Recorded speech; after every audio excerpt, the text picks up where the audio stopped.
Part 2. We can do it. You may ask that, what can one person do? I would recall a story of my childhood. A heavy fire had broken out in the forest. जंगल में आग लगी थी. All the animals were running away, including the lion, the king of the forest. Suddenly, then he saw a tiny bird rushing towards the fire. He asked the bird, "What are you doing?" To the lion's surprise, the bird replied, "I am going to extinguish the fire, put out the fire." The lion laughed and said, "How can you do it? Keeping just one drop of water in your beak?" The bird was adamant. Adamant means not ready to listen. And she said, "I am doing my bit. I am doing my part of work." 18 years ago, millions of individuals marched across the globe. They had come on the street and they were marching all over the world and demanded a new international law for the abolition of worst form of child labor. So 18 years ago, when they had protested against the child labor and they wanted international law for the abolition. Abolition means to put an end to the child labor. It was the worst form of child labor and they wanted to put an end to it. And it has happened. We did it. Millions of individuals did it. So whoever took part in that campaign, they were successful in doing it. Friends, we live in an age of rapid globalization.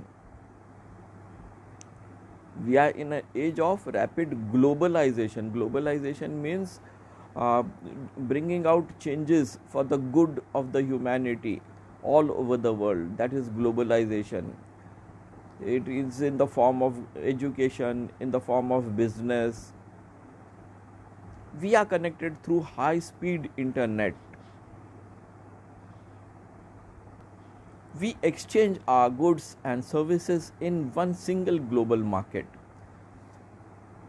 Thousands of flights every day connect us from one corner to another corner of the globe.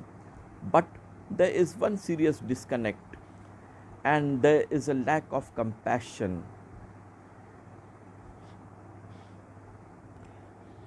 So thousands of flights are connecting us from one corner of the world to the other.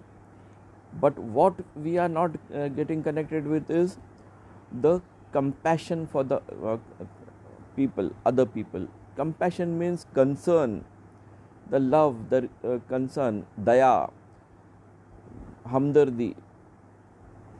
Let us inculcate. Inculcate means to develop, to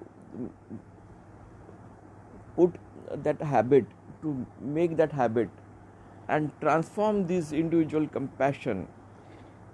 Each one of us may be having concern for the other.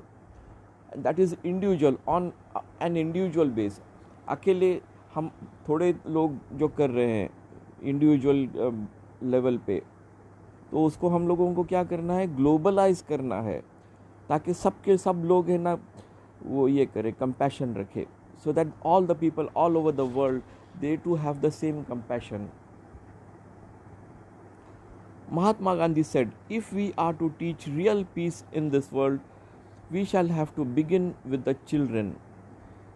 So, if we want to teach real peace, we should start teaching the children.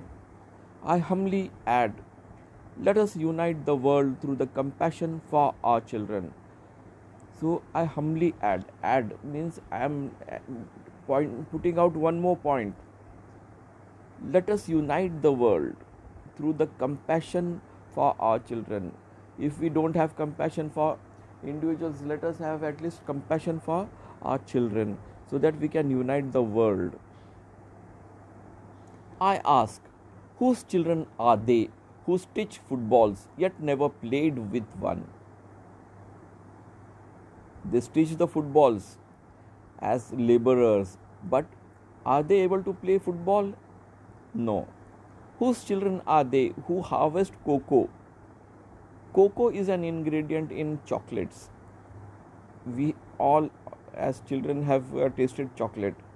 But those children who have harvested cocoa from the plant, they harvest, the crop is there, cocoa crop is there, and they have to harvest in the field. So those children, they never have tasted the chocolate. Whose children are they who are dying of Ebola? Ebola is a kind of disease in mostly in African countries. So the children are dying there. So whose children? They are also human beings only. Whose children are they who are kidnapped and held hostage? Some children are kidnapped for some demands and they are held hostage, means uh, unless the demands are met, they will not be let free. So whose children are they? They are also children of human beings. They all are all our children. I remember an 8-year-old girl we rescued from intergenerational forced labor from stone quarries. So there was an 8-year-old girl who was rescued. There is an intergenerational forced labor. Intergenerational means, suppose the father is there as a laborer, so his children will also be forced into the same labor on stone quarries. What are stone quarries? From the mountains, they cut the mountains into small pieces of stones, and these stones are carried to the site of construction of roads, etc. So intergenerational forced labor, they employ labor, and this labor, it comes cheap because of the forced labor. Father is the labor, his son is also forced into being. Even the girls are working in the quarries, in the stone quarries.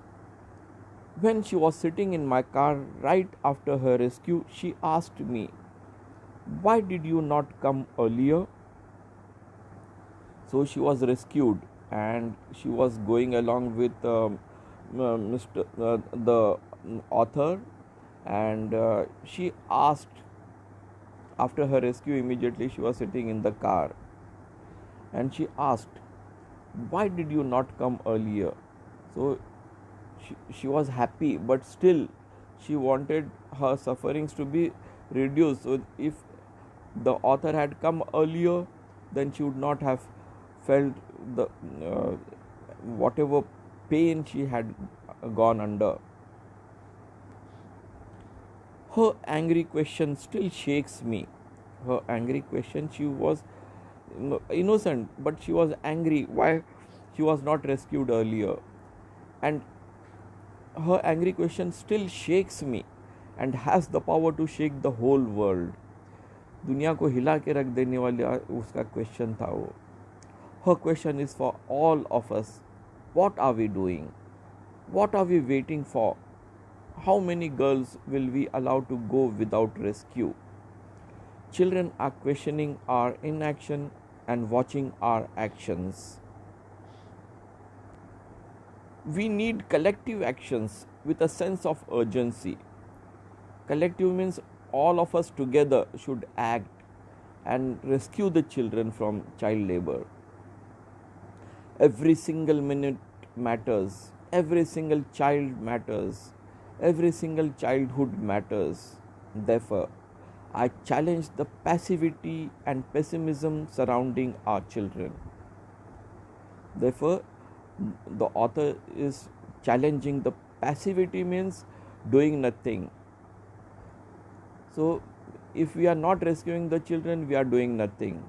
Pessimism is having no hopes. If a person loses all hopes of some good thing to happen, then it is called pessimism. So pessimism is surrounding our children. I challenge this culture of silence and this culture of passivity, this culture of neutrality. So the author is challenging the culture of silence. We are remaining silent because we are not the sufferers. The other children are sufferers, and that is the reason why we are silent. We are in the culture of passivity, doing nothing. If we are not suffering, then it is not our problem. That is what we feel, and that is passivity. We are doing nothing for those children. This culture of neutrality. What kind of culture is this?